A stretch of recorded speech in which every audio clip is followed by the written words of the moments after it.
Always been a young savage, always been far beyond average, yeah, always been savage, yeah, I'm an S-A-V-A-G-E. I'm an S-A-V-A-G-E. Okay, so welcome back to the podcast. I say welcome back, but this is the first ever episode that I've done on here. This is Scar's World's Darkest Secrets. The reason it is called that is because during this podcast, maybe not this one in specific, but the series type thing that's going to be going on, basically could involve a lot of personal life that I don't mention. A lot of, I'm guessing most people who might watch this may be like people who know that I do music, which I do have a strong feeling it might happen.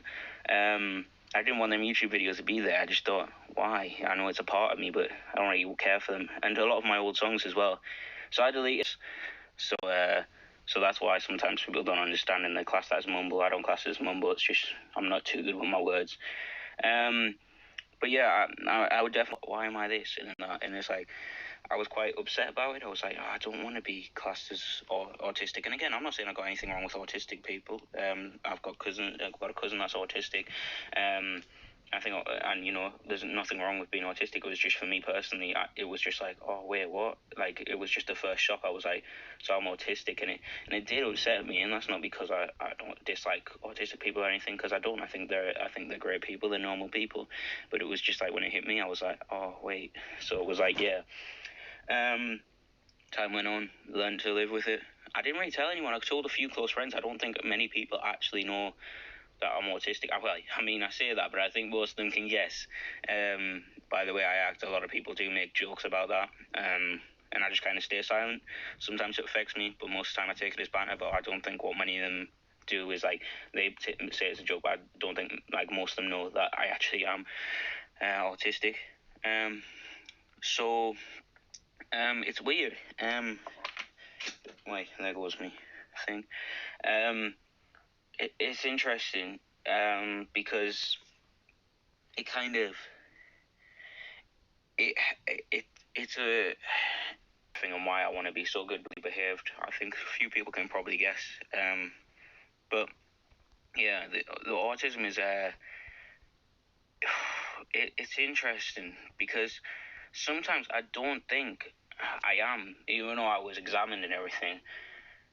I act over the top a lot of the time to kind of avoid depression. See, the thing is, a lot of people say you're not depressed because you discuss things face to face. So when I'm doing all this, it's not attention seeking. It's to ask for help from other people, because I don't like talking to people I necessarily know awful, because you don't know, you know what I mean? It's like you can't say that to someone. You don't know how they're feeling. What if you were in that situation and someone said that to you, you know?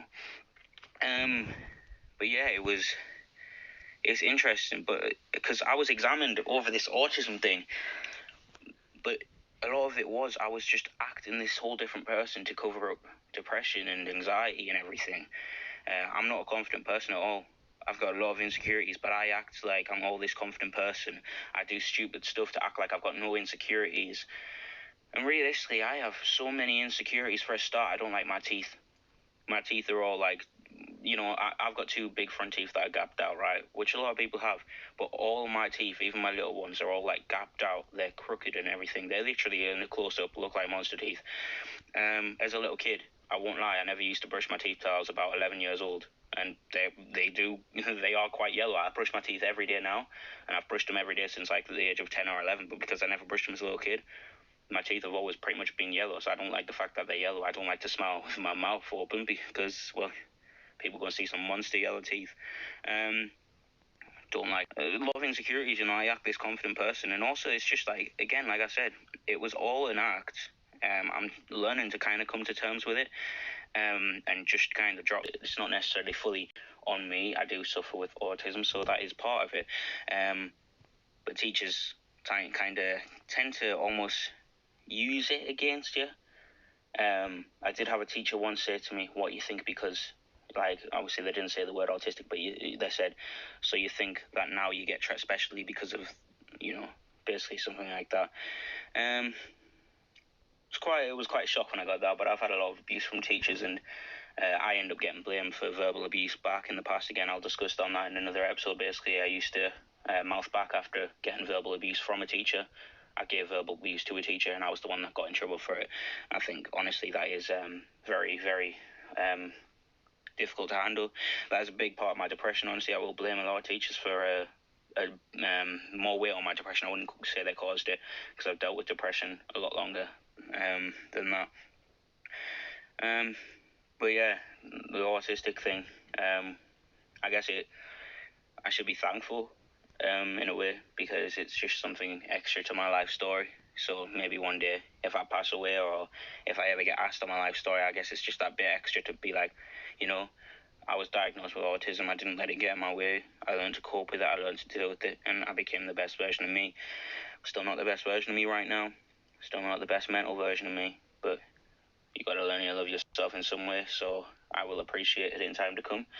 And anyone else autistic out there who's maybe been diagnosed with autism and possibly hiding it from someone, like maybe you don't want to tell your friends or anything.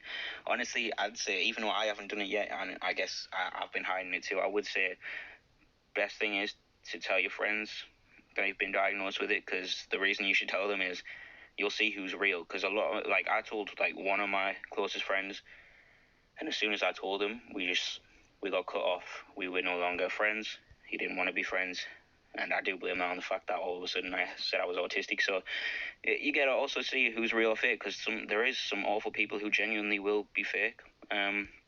When they find out you're autistic, they might walk away. But I'd say tell your friends so you know who's real or fake, because you don't want no fake people hanging about. But yep, head high, smile wide, keep safe. And that's the end of this episode. I'm going to make them about 20 minutes or so, because I'm not one of them podcasters, because obviously I'm a musician, but I do want to start a podcast, but I don't want to be doing them hour-long ones until I get all the right technology and everything. Right now, I'm not in the greatest technology, so probably short episodes, plus can't be asked editing for ages. But yeah, thank you for anyone who did watch. This will be going on YouTube, hopefully. And yeah, have a great day. Head high, smile wide, and this is Scars World, out.